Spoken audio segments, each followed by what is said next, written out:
Hi friends, welcome back to my channel. নতুন একটা ভিডিওতে আপনাদের অনেক অনেক স্বাগত। আজকে আমি চিংড়ি মাছ ভাপার রেসিপিটা আপনাদের সাথে শেয়ার করব। ভিডিওটা স্কিপ করবেন না, পুরোটা দেখবেন।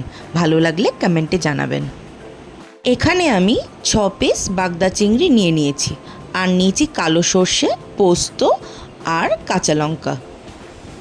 চলুন এবার রান্নার দিকে যাওয়া যাক। প্রথমেই চিংড়িগুলোকে ভালোভাবে ধুয়ে কেটে নেব। এই দেখুন, চিংড়িগুলো আমি ভালোভাবে ধুয়ে কেটে নিয়েছি। এবার এই চিংড়িগুলোর মধ্যে নুন আর হলুদ মাখিয়ে রাখব।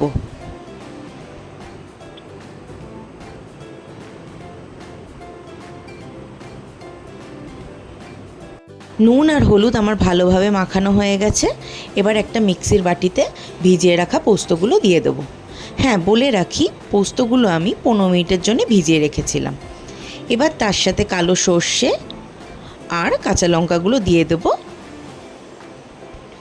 এইবার মিক্সির বাটির মধ্যে অল্প পরিমাণে একটু জল দিয়ে একটা ফাইন পেস্ট তৈরি করে নিতে হবে। এই দেখুন, আমার পেস্টটা একদম রেডি। এবার এইটার মধ্যে আমি পরিমাণ মতো নুন আর হলুদ দিয়ে দেব।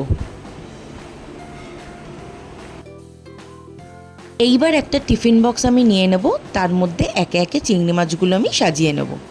হ্যাঁ, আমি স্টিলের টিফিন বক্স নিয়েছি, কারণ টিফিন বক্সের মধ্যেই আমি ভাপাটা করব। আপনারা চাইলে কড়াতেও করতে পারেন। টিফিন বক্সের মধ্যে আমি ভালো করে চিংড়িগুলো দিয়ে নিয়েছি। এবার আমি পেস্টটাও ভালোভাবে ঢেলে নেব। মিক্সির বাটিটার মধ্যে আমি অল্প পরিমাণ জল দিয়ে ভালোভাবে পেস্টগুলোকে নিয়ে টিফিন বক্সে দিয়ে নিলাম। এই দেখুন, আমি ভালোভাবে জিনিসটাকে সেট করে নিয়েছি। এবার ওপর দিয়ে সর্ষের তেল ছড়িয়ে দেবো।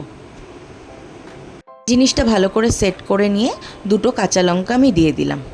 এবার ভালোভাবে টিফিন বক্সের ঢাকনাটা আমি বন্ধ করে দিলাম। এখানে আমি একটা ননস্টিকের কড়াইতে জল গরম করতে বসিয়েছি। জলটা ভালোভাবে ফুটে গেলে আমি টিফিন বক্সটা আস্তে করে দিয়ে দেবো। জলের পরিমাণটা দেখে নিতে হবে, যাতে টিফিন বক্সের ভেতরে কোনোভাবেই না ঢুকে যায়। এবার আমি ঢাকনা দিয়ে দেবো। ঢাকনা দিয়ে 25 থেকে 30 মিনিটের জন্য ওয়েট করব। 30 মিনিট হয়ে গেছে, আমি গ্যাস অফ করে ঢাকনাটা খুলে নিলাম। এবার একটু ঠান্ডা হতে দিয়ে টিফিন বক্সটা আমি বের করে নেব।